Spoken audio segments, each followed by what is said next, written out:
Fancy some Friday fun at Leopardstown Racecourse? Then join us on May 19th for Friday Night Social. Race into the weekend with live music from Baza Band, DJs and a barbecue on the patio. Free shuttle buses from Sandyford Lewis before and after racing. Tickets from just €20 online. Book now at leopardstown.com.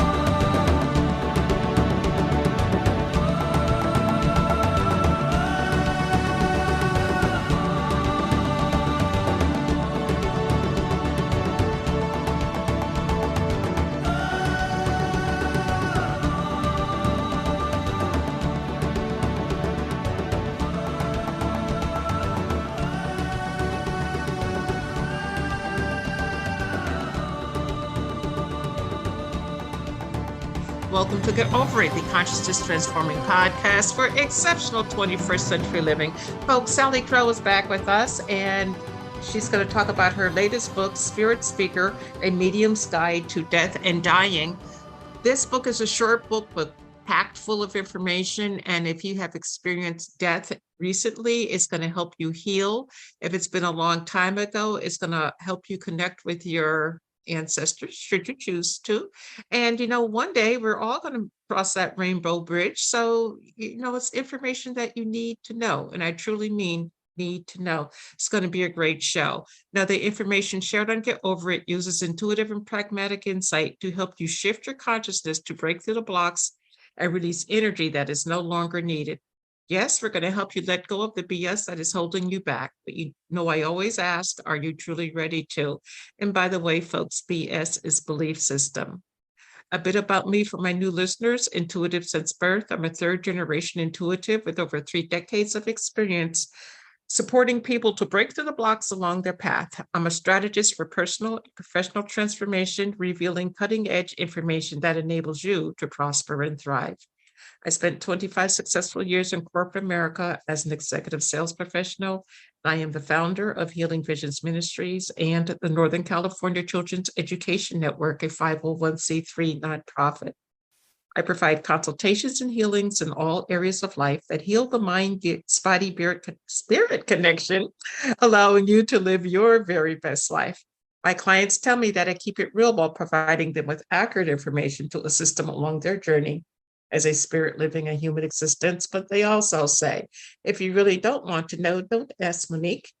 My background includes a doctorate in metaphysics, Reiki master teacher, ordained minister, and clinical hypnotherapist. So whether you are stressed, depressed, or possessed, I can help. To find out more about me and the services I offer, go to my website, that's moniquechapman.com. And I invite you to like me on Facebook and LinkedIn, not on Twitter anymore, so don't even look there. My guest today, Sally Crow, is a natural psychic medium who weaves the traditions of her Irish traveler and Blackfoot heritage with modern magical techniques. For more than 30 years, she has worked as a spirit channel, seer, intuitive healer, offering readings and teaching workshops throughout the United States and internationally.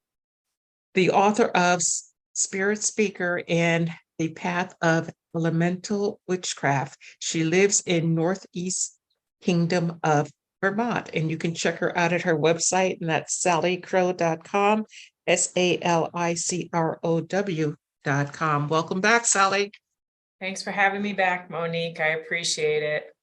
Hey, it's great having you back. Absolutely loved the book. I've interviewed you on your last book, The Elemental Witchcraft. This is such a departure, but a great departure. What focused you on bringing this book forward and now at this time? Well, I have been a psychic medium working with clients for over 20 years and as a seer for over 30.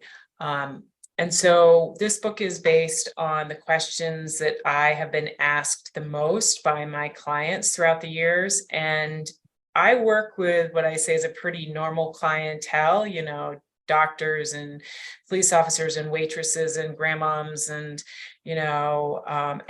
all walks of life. And so I've really made a point of keeping the way that I describe things in a manner that is accessible to everybody. Well, I absolutely love that, because there's no woo-woo or, Hollywood energy in this. You're telling straight up truth. So let's delve right into it. I'm going to share a little bit of a story, and I want to get your take on it. Sure.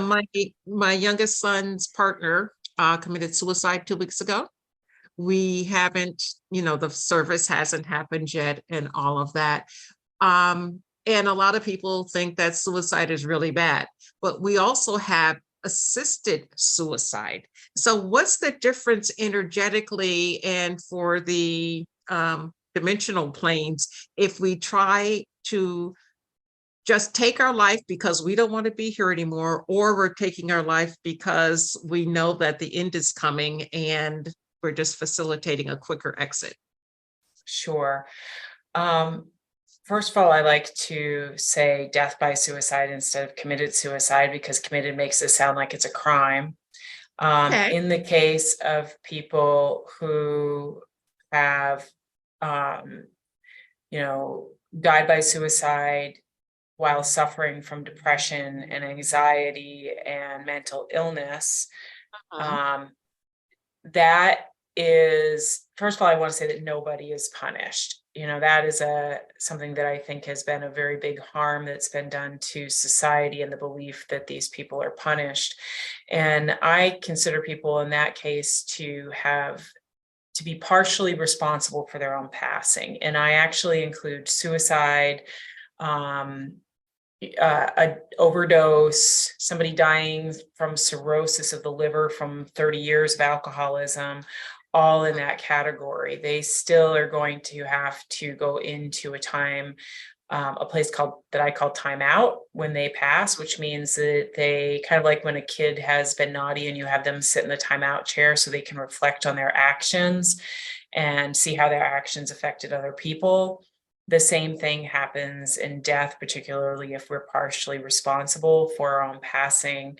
We will go into a time period where we are focusing on seeing our life, where mistakes were made, how our actions affected other people, including the people who are grieving us. And one of the interesting things that happens in death that is important to understand in this factor is that when we die, our emotions get turned down. So if we think about emotions on a volume dial of 0 to 10, like on a stereo, most people go through life with their emotions set at about a 3 or a 4.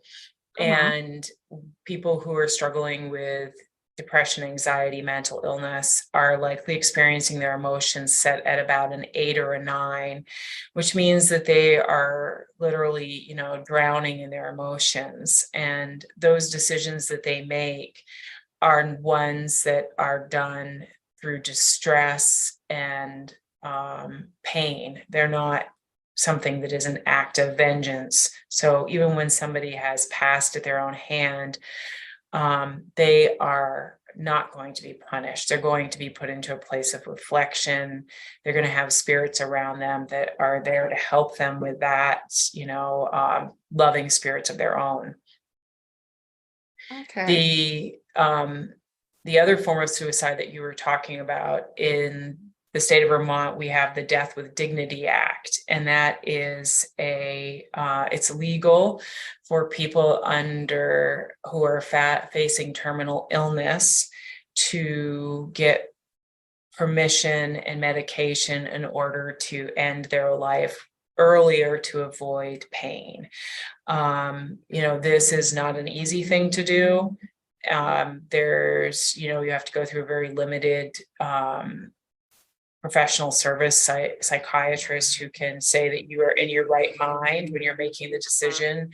You have to have family members or friends sign off saying that they believe you are in your right mind, which means that people with dementia cannot take advantage of this right now. people with terminal illness that is not affecting their mind can. And this is not the same. These people are often people who are experiencing excruciating pain, and there's no hope of them recovering. Mm-hmm. So that's the difference between the two. The work of Dr. Kevorkian that most people are familiar with, that is where the basis for the Death with Dignity Act came out of, was in being able to help terminal patients alleviate suffering when there was no chance of them getting better. Yeah, well, the state of Oregon also allows that. And, we euthanize our animals when they're, basically gone. So why can't we do it with human? Now, you actually helped someone with this process, I right? did.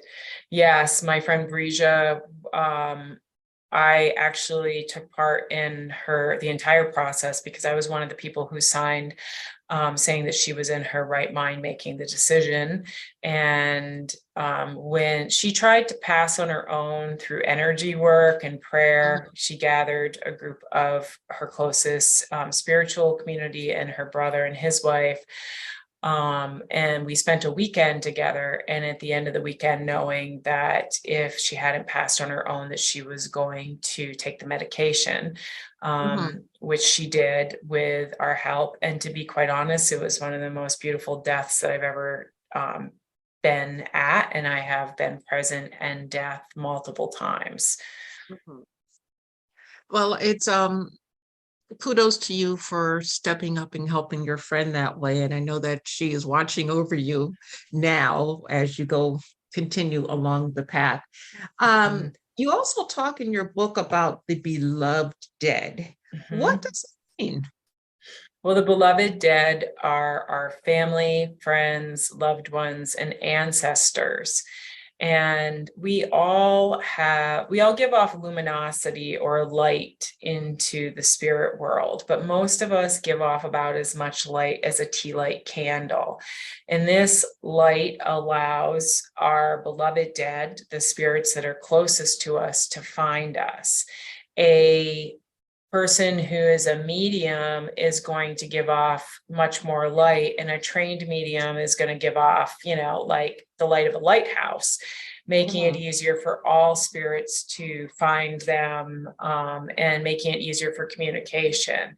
But our beloved dead are the spirits that are around us, supporting us. It's only been in modern times that we stopped acknowledging our ancestors. So many cultures have venerated their ancestors, and they're seeing that and ancestry doesn't just mean our biological ancestors. We can have spiritual, relatives as well, people who have played major roles in our life. And those are also members of our beloved dead. Well, one of your beloved deaths is Granny Brown. Talk to us about Granny Brown and the influence she had. It was like reading a wonderful, lovely story. I can just picture this woman. And is she the woman on your website when you go through with the scroll at the top? Yeah, and you see a picture of an older lady and two little kids, maybe. That one, and then there's an older lady and just a younger kid. Was the younger kid you? Yes. So yeah. So tell us about Granny Brown. She was a hoot. Yes. I her energy. Yes, Granny Brown is so when I talk about being Irish traveler and Blackfoot ancestry, my great-grandmother, Granny Brown, was half Irish traveler, which is it's in a minority group in Ireland that is very much like the Roma. And she was also, her father was Irish traveler and her mother was Blackfoot, from a reservation. So both of her parents had gifts and Grammy had gifts. So my grandmother was somebody that people in town came to see for medicines. They came to see to talk to their dad.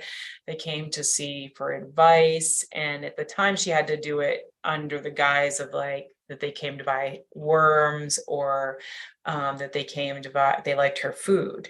So she very much was very poor. Like, she built her house herself, she raised her children, and then she turned around and raised her grandchildren, my father and his two brothers. So I call her Grammy because she was my dad's mom as well as his grandmother. And so my parents were really young. They were, my dad was just out of Vietnam and my mom was a teenager. So while they loved us and housed us and all that kind of stuff, we spent a lot of time with her. And she started teaching me as early as I can remember, which is about 3 or 4. And she knew that I was going to be a medium before I was born because spirits told her that I was. So she, from a very young age, would do things like just tell me, like, spirits talk to you, Sally, it's okay. And she would make it as casual and normal as telling me that I have brown hair and blue eyes, so it was very, there wasn't anything special about it. You know what I mean? It wasn't seen as this big deal, but she taught both my sister and I a lot about working with spirit, about plants, about being able to look into the future, all of those kind of things, right from the time that we were 3 or 4 years old. Well, you say it's nothing special, but yeah, it was, because it's a wonderful bond that you have with someone who truly was walking her talk and instilling the family's energy deep into you, and that's great, because so many people, especially you go to school and they have, I think it's 4th grade, where you got to talk about your ancestors and where you came from and all of that. Everybody's lying. You had the truth. So yeah. So the part though that, was, when I say I didn't realize that it wasn't something that other people really experienced until I was already in school, because my grandmother made it seem so normal. Even though I knew that not everybody in my family had gifts, I just thought that it was like, not everybody's good at art, or not everybody, everybody can do art, but not everybody's good at it. So some people play an instrument, some people don't. I didn't think it was a big deal until I was older. Okay. Yeah. Well, and I appreciate Grammy also for sharing with you that death is just a part of life and it's nothing to be afraid of. I'm not afraid of death, but I'm afraid of the dead body. Does that make sense? Interesting. Yeah. I mean, I work with spirits and all that, but I can't, soon as somebody dies, it's like, I'm done with you. Now I'll communicate with you, but I can't do the dead body thing, and I don't understand it. Yeah. I've actually, like, before now there's a title for it, they call it a death doula, but I was doing that kind of work even when I was the first one I did, I was like 23 years old, and I was working when my grandfather died. That was the first person who I took part in their death. And then when I was, I think I was 29 or 30 that I actually was doing mouth-to-mouth resuscitation on somebody when they passed. So I've had a lot of experience with the actual, the whole process of death, helping people to die, as well as speaking to their spirits when they've crossed over. Well, that's wonderful. And I know that if the family comes to you, it's an absolute comfort for the family. Now, in your book, you talk about the gray, and I wasn't aware of the gray until I read your book. Tell us about the gray, and do we all go there or what? Well, the gray is an area and so I would have to say that not everybody really does, because somebody who dies sudden. So the gray is an area that shows that somebody is dying. Okay. In the spirit world, I connect it to pregnancy. So in pregnancy, we know that a baby's coming because the mother starts to show physical signs that another person's coming into the world. Her belly grows. In death, when we are dying, usually when we have like about a year to a year and a half to live, we will start showing up in the gray. And the gray is basically, it means you become more tangible in the spirit world. You're kind of stepping into that limbo space. And this doesn't happen for everybody, because some people have very quick deaths. This is something that happens more often for people who are dealing with chronic illness or a long-term death. And but spirit will talk about it. They will often say that somebody's in the gray, and what that means is that they are actively dying. There are people who could be in the gray for a short amount of time after they die if they were confused about dying. So sometimes people who have an overdose, for example, might end up in the gray because they were, their mind wasn't balanced when they were actually started to cross. They were, intoxicated. And for example, one of my guides, Adam, he had malaria. And so he was delusional at the end of his life. And he was in the grave for a little while. He didn't know he was dead until his grandfather came to get him. Oh, wow. Mm-hmm. That's interesting. Now, what about, we've got all these mass shootings going on in this country, which, just hurts my soul. What about those people, especially the babies? I mean, they go, they leave home in the morning, they kiss mommy goodbye, and they go to school and they don't come back because some fool has killed them.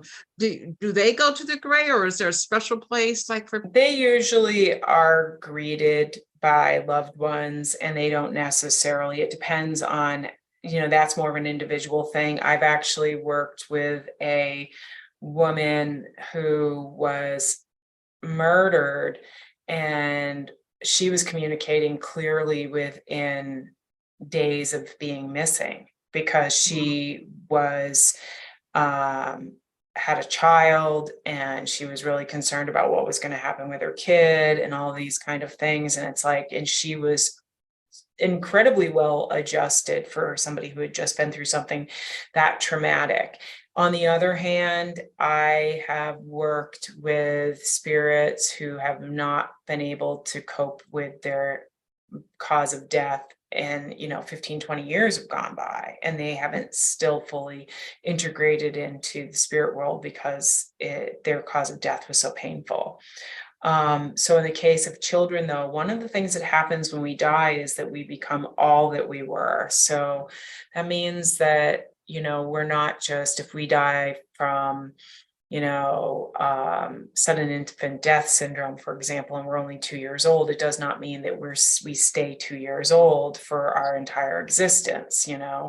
We are also these other lives that we've had, because I really do believe in reincarnation. I've never met anybody who's been to heaven or hell, and most spirits talk about having been other.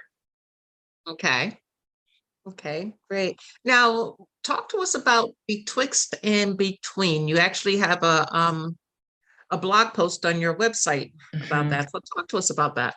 Yeah, so the betwixt and between is that in-between space. It's that liminal space.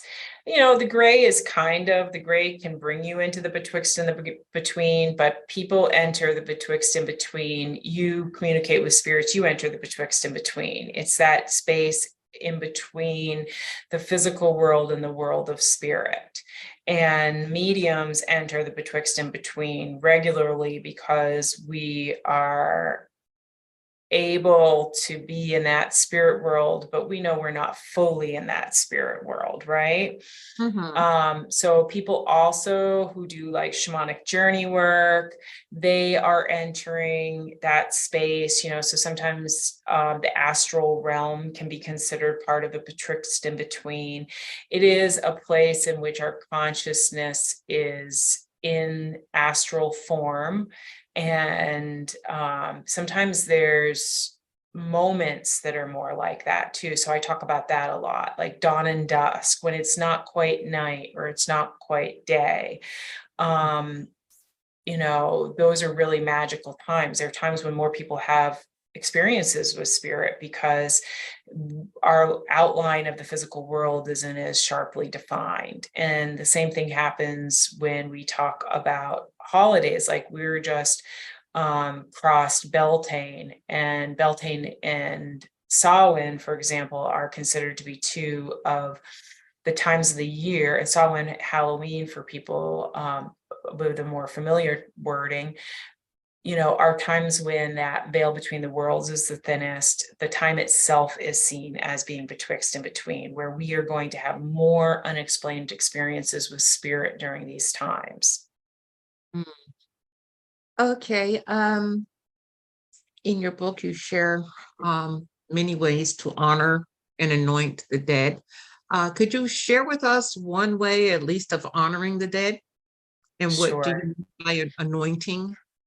Yeah. So, a couple of things. One, we can honor our dead every time we tell stories about them.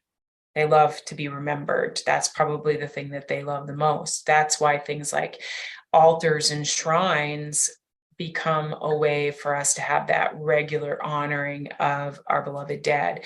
And in many ways, a home altar can be as simple as the top of a shelf or the top of your dresser that you put pictures and memorabilia, holy symbols, things that make you think about that person or people in your family that have passed on who you love and miss.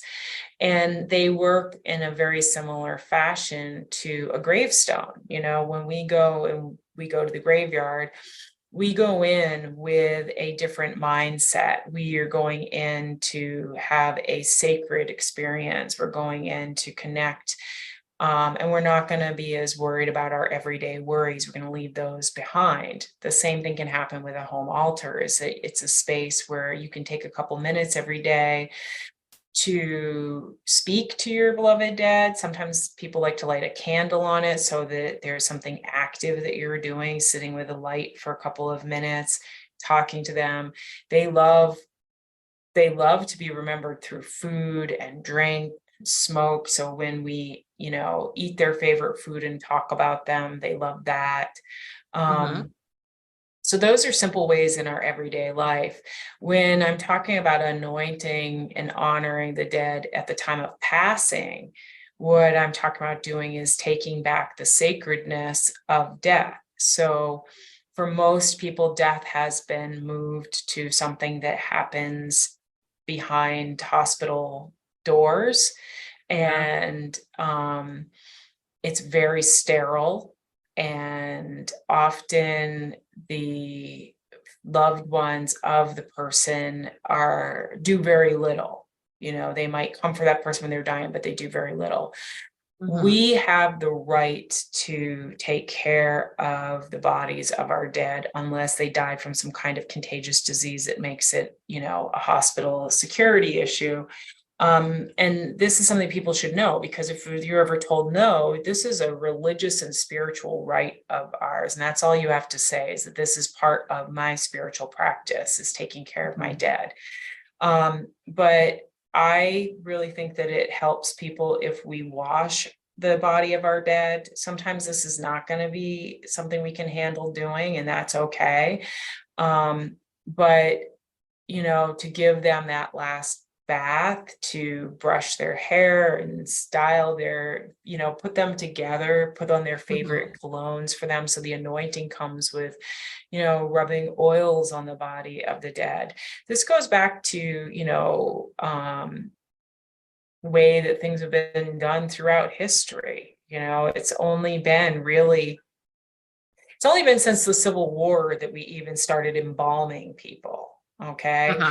And it's only been really since the 1950s and 60s, when we really sought to homogenize what it meant to be an American, that we started sterilizing death. Until that point, people took care of their bodies because it was part of a cultural tradition that they were carrying down. So, like, for example, my being part Irish traveler and part Native American, there are certain things that my family did, that really acknowledged the spirit of the person that maybe didn't happen in other, traditions.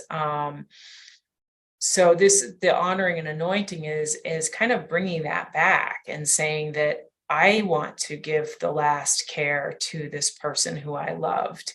This is like my final act of love and respect as they are ending their life. Mhm. And it's beautiful to be able to take care of them. Uh, Yes. you Okay, I lost the train of thought on that one, so I'll skip that question, whatever it was. You also talk about how storytelling is very important, and why is it Mhm. important? You said that, the dead will, appreciate it because we remember them. But what does the storytelling do for the people that are still here? Well, it actually starts to make it so that you start to have a living relationship with your dead. And that, is again something that many cultures venerate their dead and turn to their ancestors for guidance. This is not a new concept. It's just one that we have, whitewashed out of society. Mhm. But the storytelling is how we keep these people alive. We don't, because what happens is a lot of times people get stuck at the moment of death, particularly if the death was hard. It's like if your loved one died from cancer and you watch them waste away, and you kind of can get stuck only remembering their death, remembering how, sickened and how much pain they were in. And that is a huge wound, because it makes it so we really are only remembering the worst of that person's life. We're not able to remember or allow ourselves to remember how funny they were, or how adventurous they were, or how quiet and introspective they were. And when we tell stories about them, we keep them part of our family, of our ancestral family. They know that they're still thought about, cared about.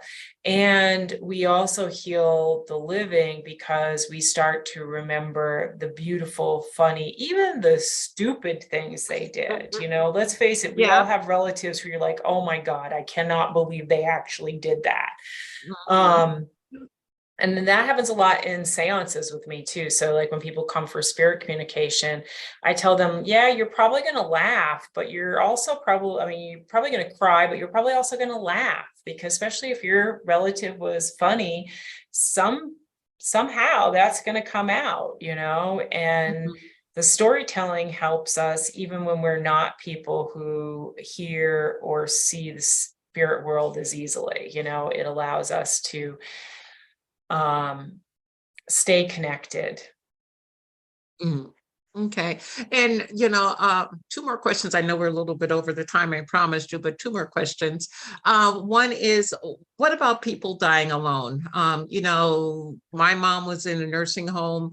I didn't go see her that day that she made her crossing, and they called me at, 8:45 at night saying, well, we think she's going to check out now. And I'm like, well, do you think it's immediate or is it going to be a bit? And they said, well, probably immediate. And I said, well, I have no interest to come see a dead body. So not and Right. she died alone. And the nursing home berated me. And I'm like, for whatever reason, it was supposed to work out that way. That's Yeah. my opinion. So you tell us, what about dying alone? Is it okay? Should you feel guilty? Some people want to die alone. One of the things that comes up a lot in spirit communication sessions is if somebody did die alone, they usually bring it up, and they are usually bringing it up because family members feel guilty, and they're like, they'll say things like, I waited for you to leave the room. My grandmother, Grammy Brown, died alone, and I was really devastated as a child because, I blamed my uncle for it because we went and picked him up before we went to the hospital. Mhm. But I later realized, like, she literally died 20 minutes before we got there. And as my ability to communicate with her enhanced, I realized that that was purposeful, that she couldn't die with all of us watching her, that she would have felt like she had to hold on, that she had to, make us feel comfortable. And therefore she needed to die alone. So for people who die alone, a lot of them, that's what they wanted. And that doesn't mean that they didn't feel like they were loved, because as soon as we die, we're able to see everybody who loves us. And, there's no time, no space, so we can travel much quicker. You could be, in California and have a loved one die in Vermont, and they can see you mourning them. They know how Mhm. much you love them. So I think that we worry too much about that. If a person really needs for somebody to be there with them when they're dying, most of the time it will work out that way. And a lot of the times when there's nobody there with them, it is intentional. Okay. Your website, sallycrow.com. That's SALICROW.com. What are people going to find there? And I think you have something coming right up May 20th. Yeah. May 20th. I think that I have something coming up that is, yes, I'm doing a elemental water workshop on the 20th. I had to think about it for just a second. I just got back from traveling. I offer all my services. You can find my services there. I do individual sessions, both as a seer doing precognitive readings and a spirit speaker doing spirit communication, as well as healing work. And you can find all of that listed on my website. I do sessions in person as well as on Zoom, and I work with people all over the world. And I do teach a lot, and most of my classes you'll find have an in-person ability, and they also have a online. So the water workshop that I'm doing on May 20th, there is one available online as well as one in person if you happen to live in Vermont. I have a lot of different workshops coming up throughout the year, and I'm also running a holistic marketplace. So I'm a real educator, and I own a Psychic Artisans Guild in St. Johnsbury, Vermont, and I have others who are in my studio space with me who are healers, and I showcase them. Also we have a farmer's market. And so we have the holistic market is attached to the farmer's market. Vermont's very liberal. So we get to do some pretty cool stuff like that. Yeah, that seems like it's a lot of fun. Well, I've enjoyed our time together this time around. Could you leave us with a pearl of wisdom for the audience? Sure. One of the things I would tell people is that when it comes to your own experiences with spirit, take the words maybe, kind of, and think so out of your vocabulary, because often people are having experiences with spirit and they aren't acknowledging it. They'll say things like, I thought I saw something out of the corner of my eye. And reality, if they took the word thought out and said, I saw something out of the corner of my eye, they would be able to feel it in their body that they did. And when we do that, we'll start having a lot more experiences because we've been programmed to doubt ourselves. And removing some of that doubt will show you some pretty awesome things. Yeah. Well, Sally, thank you so much. I appreciate it. And I know the audience appreciates it too. And I do appreciate the audience also. So thank you, guys. And please remember that the most important choice that you can make is what you choose to make important. Consider making the masterful choice of becoming your own spirit speaker to tune into your beloved dead. Abundant blessings, light and love to all. Agape.